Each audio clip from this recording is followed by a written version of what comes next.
prelude before opening words, so that's.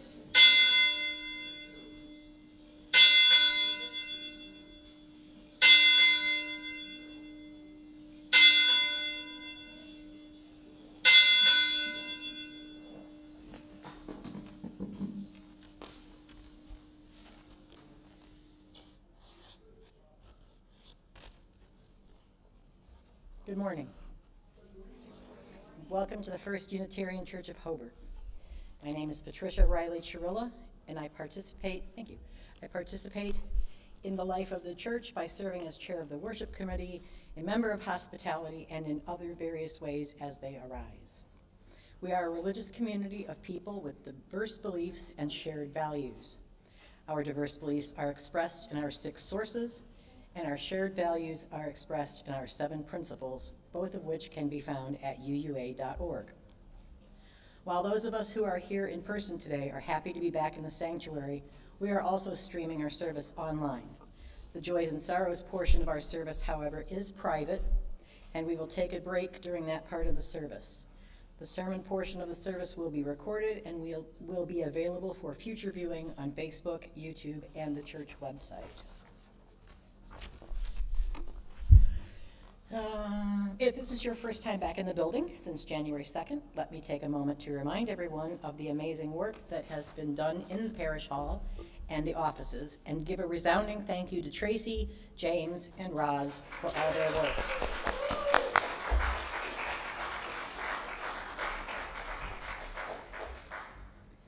In addition, we have the following announcement.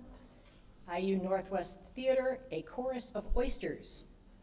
Microplays on climate change, March 31st through April 19th. See poster in Parish Hall or ask Dick Hagelberg. There you go.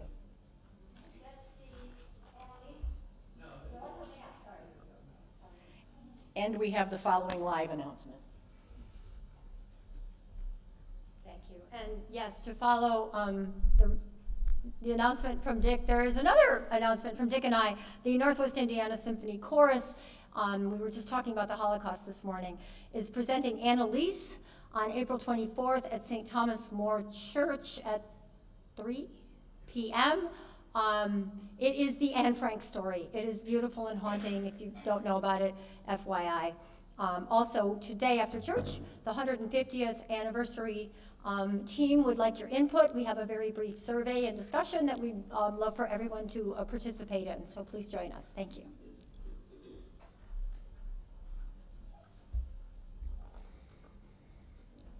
Please take a deep breath now and let us join in the spirit of reverence.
Even as we have spent decades subjugating the power of Earth, American children have been taught to address the environment as Mother Nature.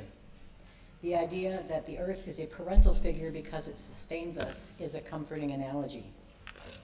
But what we do not learn as children, and are not often taught as we age, is the harm caused by gendered and sexist language that reinforces gender stereotypes and hierarchies. And now will you join me, please, in lighting the chalice.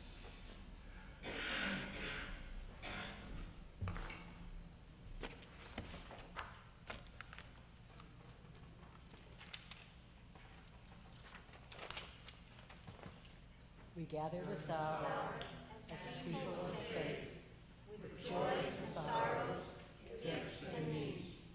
We light this beacon of hope, sign of our quest for truth and meaning, in celebration of the life we share together.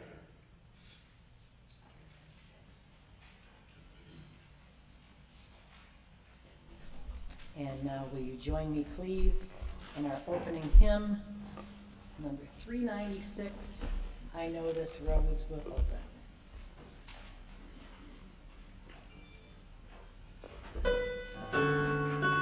Stand as you are willing and able in body and spirit.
Remain standing, please, and join me in the affirmation of faith printed in your order of service. Love is the doctrine of this church. The quest for truth is its sacrament. Service is its prayer. And this is our covenant, to dwell together in peace, to seek the truth in love, and to help one another.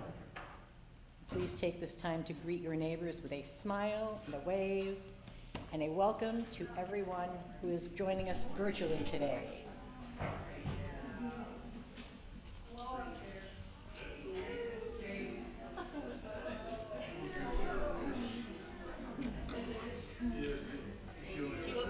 Oh.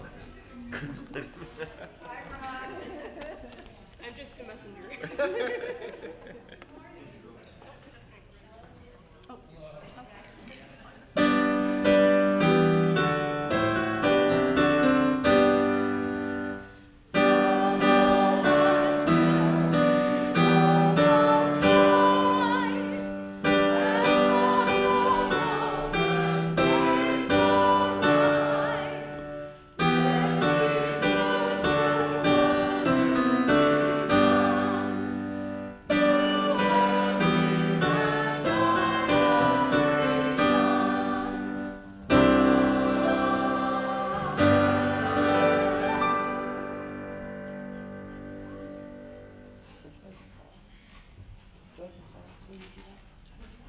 I'll do it. I'll read it. Can you take the mic? This congregation expresses its greatest joys and deepest sorrows in community. We believe that a joy shared is magnified and a sorrow shared is diminished. We pause, listening to what arises from within our hearts. Your joys and sorrows will not be streamed online, nor will they be a part of the recording made public. We will not be passing the microphone. Please speak loudly when you share. If you cannot hear a speaker, please raise your hand, and Maggie will paraphrase using the microphone. Is there anyone who has a joy or a sorrow to share?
It's too tender to share aloud.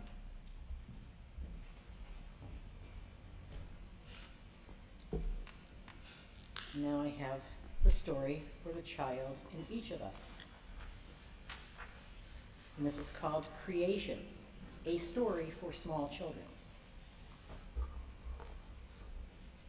Circle round, children, and listen to how we came to be. The goddess, alone in emptiness, felt the stirrings of love in her heart for a partner, for a child, for a friend.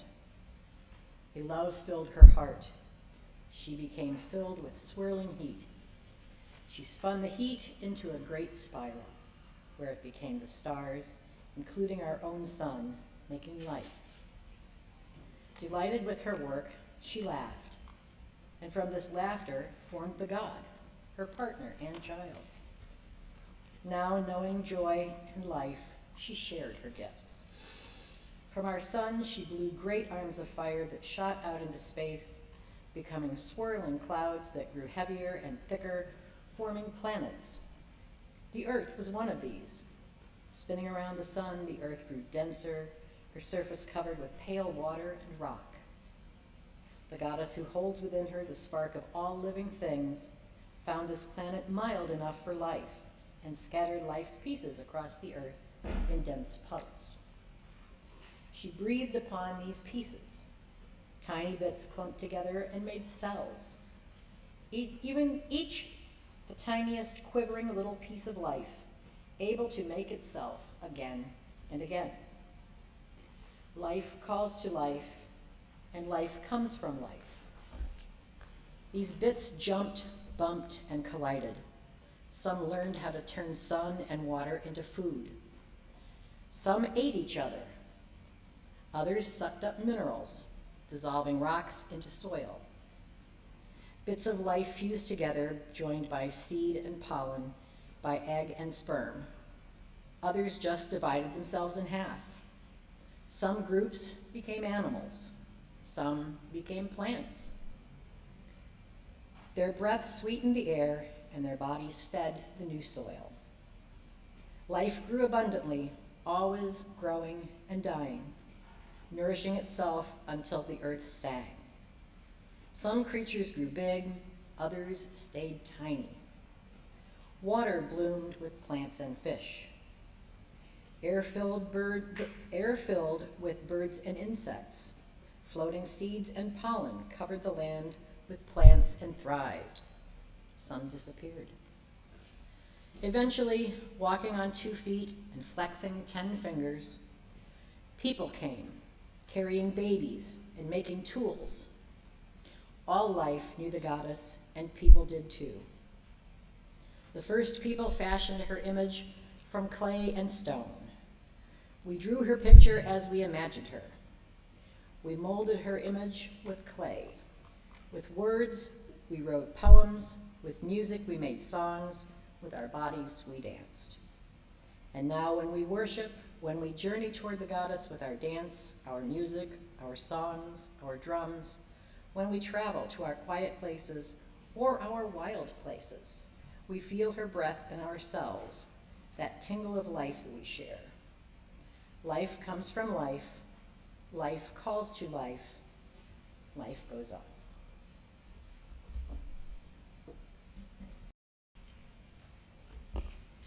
Good morning. Good morning. Today, vulnerability be damned, I will be sharing some deeply personal stories about the family I grew up in. I do this not to expose my family's weaknesses, but to give you a sense of why I lovingly refer to my mother as a pioneer and my grandmother as my mother. Additionally, to allow you the choice to decide if my service is appropriate for you, I include this warning that I do use some limited instances of frank language in reference to suicide and other acts of violence. So without further ado, I was raised by strong women. Not that I think that was the goal they set out to achieve, nor that they even knew how strong they were. And not that they didn't have their own weaknesses, but they were each shaped by experiences which made them strong in their own ways. Let me introduce them to you. I'll start with my grandmother, Minnie, who was born in 1906. These are her experiences that are pertinent to this sermon. I don't know anything really about her first marriage and subsequent divorce, but in 1927, she was remarried, something that just didn't happen for women back then unless they had first become a widow, thus having a proper reason to remarry. In July of 1929, just 3 months before the stock market crashed, my grandparents had my mother, followed 2 years later by my aunt. During the Great Depression, my grandparents were raising 2 small children. Life was difficult at best, and as my grandfather struggled to find employment, my grandmother, who was a gifted psychic, brought in a bit of petty cash now and then by giving readings. To extend the life of clothing, she would save old bed sheets to use as patches. She sometimes cut out segments of the worn-out sheets to patch holes, not only in clothes, but in towels as well. Everything had to be recycled. She continued this practice into my lifetime, as I remember watching her patch towels, and I used some of those towels myself, even as my friends had new towels, or at least towels without patches or holes. My grandmother was nearly 6 years old when the news spread around the world that the unsinkable Titanic sank on its maiden voyage, April 14, 1912. Throughout my life, she would tell the story and cry. My grandmother was sensitive like that, what is called in some circles an empath. In late January of 1986, my grandmother began complaining of sinking into a deep depression that seemed to come out of nowhere. She had the distinct feeling that something sad, of great importance, was going to happen. On January 28th, she called me on the phone sobbing inconsolably. All I could understand was, "It exploded. They all died. It's all over the news." I had no idea what she was talking about until I turned on the television and I saw the live reports about the Challenger space shuttle disaster. I equate my grandmother's experience with that of Obi-Wan Kenobi in the first Star Wars movie. In the middle of Luke Skywalker's lightsaber lesson, Kenobi, obviously shaken by something, said, "I felt a great disturbance in the Force, as if millions of voices suddenly cried out in terror and were suddenly silenced. I fear something terrible has happened." That disturbance in the Force was the destruction of the peaceful world of Alderaan by the Empire. My grandmother had many experiences like this one throughout her 93 years. In regards to her psychic ability, she brushed off naysayers without an ounce of fear in her heart by saying, "I just have different abilities than you," explaining to the person that they had talents and abilities that she did not.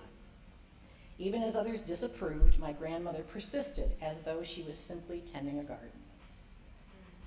I never failed to appreciate how my grandmother influenced me in her own way.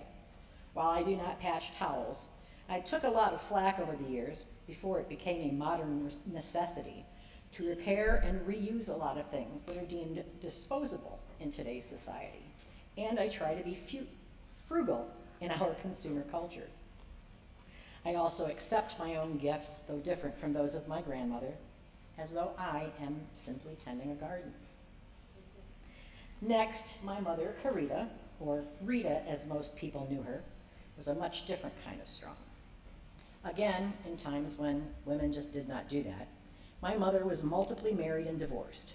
She had my sister Linda, the one on her lap, with Larry in 1947, and my sister Beverly, being held by my grandmother, was born to Raymond in 1948. In the early 1950s, my mother became quite serious with an industrious man, and she thought the two of them might get married. At some point, a heated argument ensued, and the man raised his hand to my mother. In a moment when she could have chosen a more financially stable life for herself and her 2 young children, my mother refused to see the man again, choosing instead to not subject her children to violence that they may internalize and grow up to be susceptible to themselves. To be fair, my mother always had backup. My grandparents were always there for her, and I understand that not everyone has that kind of support. Then my mother met and married my father, and I came along in late 1962. Calling out my father's infidelity soon left my mother as, once again, a single mother with a young child. So like my sisters before me, I was raised by my grandparents. During this time, my mother worked 2 jobs. Her 9-to-5 job was as a legal secretary, and in the evening, she was a private detective. Trying to get away with anything was terrible. This second job allowed her to keep a watchful eye on my father's activities. When she didn't receive child support, she would have my father picked up and put in jail for whatever the police could catch him on.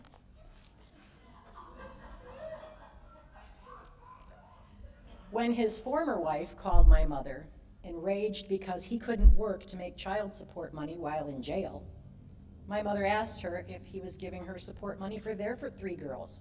Well, no, she admitted, to which my mom replied, so if he's in jail, at least he can't spend our daughter's money on other women. My mother fought for what she had and protected those she loved.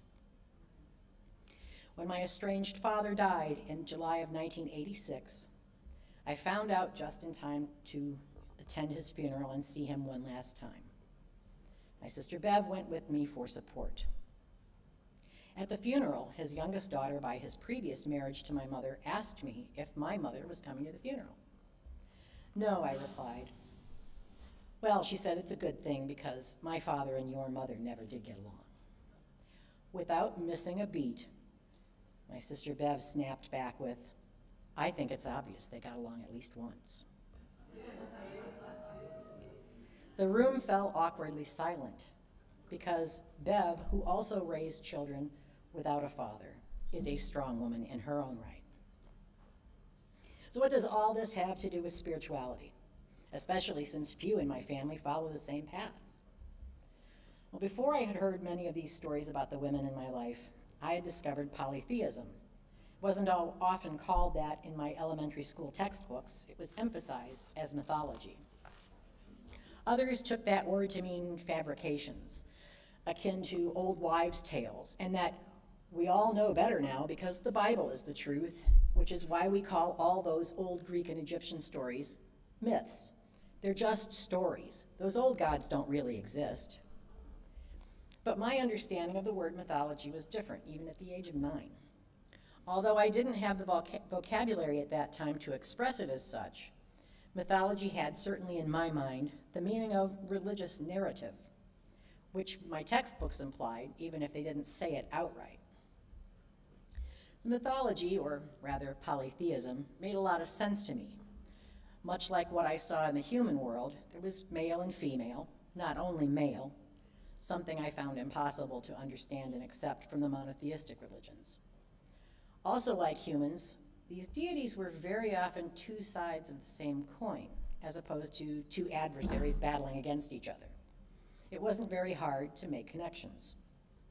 As humans can be both gentle and terrifying, the deities who presided over love often also presided over war, or over life and death. This was the most honest take I found on what any other world might look like. The deities of old were often rebellious, but there's always a price to be paid for insolence, and this is where I learned my lessons. For even the best of deities could prove to be cautionary tales. One example is the story of Arachne from Ovid's Metamorphoses. Arachne was a weaver who acquired such skill in weaving that she challenged Athena, goddess of war, handicraft, and practical reason. Athena wove a tapestry depicting the splendor of the gods, while that of Arachne displayed their trysts. Enraged at the perfection of her rival's work, or alternatively offended by its subject matter, Athena tore it to pieces, and in despair, Arachne hanged herself. Athena, out of pity, loosened the rope, which became a cobweb. Arachne herself was changed into a spider, and this is where we get the name Arachnida, the zoological class to which spiders belong. The story of Pandora's box comes as a result of Zeus's rage. Prometheus cared so much about humans freezing in the cold of night while the gods lived in comfort that he gave humans the gift of fire. To punish Prometheus, Zeus ordered him chained to a rock to burn in the sun and freeze in the night, while an eagle pecked his ever-regenerating liver, to punish mankind for accepting Prometheus's gift. Zeus gave us Pandora, who opened her box of ills, snapping it shut, trapping only hope inside. Pandora's box now means anything that is best left untouched for fear of what might come out of it. These were the stories that made the most sense to me, and Pandora aside, often had strong women as central figures, just like the women I grew up around. Back in the 1990s, when I was a relatively new member of this church, former member and respected pagan elder Nancy Machen facilitated the women's spiritual studies group Cakes for the Queen of Heaven, where we discussed strong female deities. We began each meeting by introducing ourselves and our female lineage. Because of this very photo in front of you now, I was able to say, I am Patricia, daughter of Carita, daughter of Minnie, daughter of Hannah, daughter of Carrie. They say it's easier to get forgiveness than permission. I've never asked permission, although I do take the opinions of those close to me into account. Then I do what I believe does the most good and the least harm to all involved. I've never been rebellious in ways that would harm myself or others. I was always called a good kid by my family. Sure, I've done things my mother and grandmother would never approve of, things they thought were not in my best interest, things that hurt their feelings. I've traveled alone. I've been seen in public as the only female in a pack of 4 males. A scandal. While living alone, I allowed a male friend to overnight on my couch so he wouldn't have to go home drunk, much to my mother's dismay, because what will the neighbors think? I'm tattooed, I have some body piercings, but I see all these things that I've done as my strengths, my ability to not allow social customs to dictate my behavior. As a woman who is always seeking to grow in my strength, I've held people to their word. I've set firm boundaries. When I was a teenager and I said I never wanted to have kids, I meant it. Luckily, my family supported me, and I never allowed peer pressure to sway my decision. I had to learn how to know myself, and the pattern for that was put in place by the women in my life and the women in my religious narratives, providing a firm foundation for this woman, a whimsically uppity woman persisting as though I'm simply tending a garden. I was raised by strong women. Does that mean I've gotten everything I wanted? Not remotely. But I know how to speak up and pursue what it is that I need, even if my voice shakes. Thank you, Carita, daughter of Minnie, daughter of Hannah, daughter of Carrie. And thank all of you as well.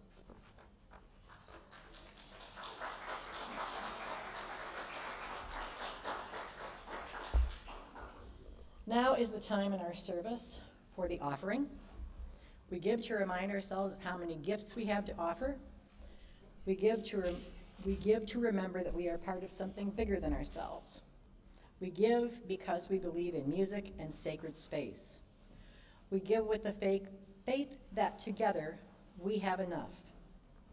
If you are attending the service remotely, there is an online link on the screen for both one-time and regular donations. You may also mail a check to the church. The donations for Loose Change for Social Change this month will go into a fund for, what is Razom for Ukraine. Can I please have 4 volunteers?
For your prayers, your service, and your gifts, we are truly grateful.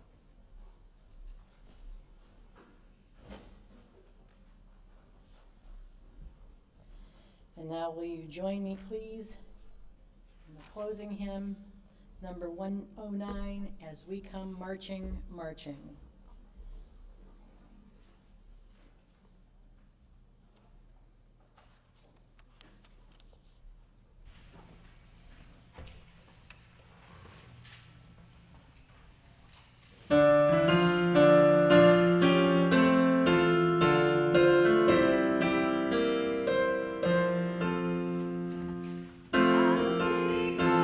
Marching, marching, in the beauty of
Here's to strong women.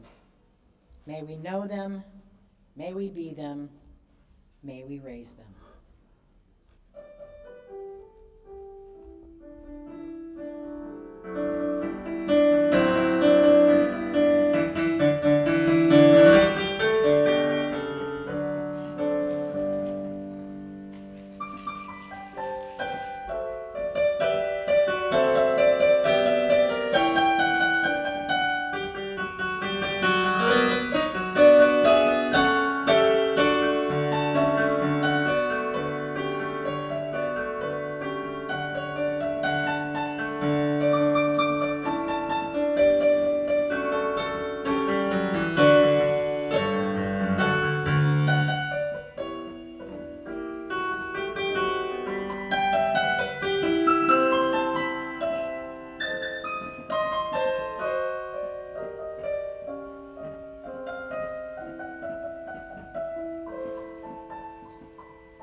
Now will you join me, please, in extinguishing the chalice?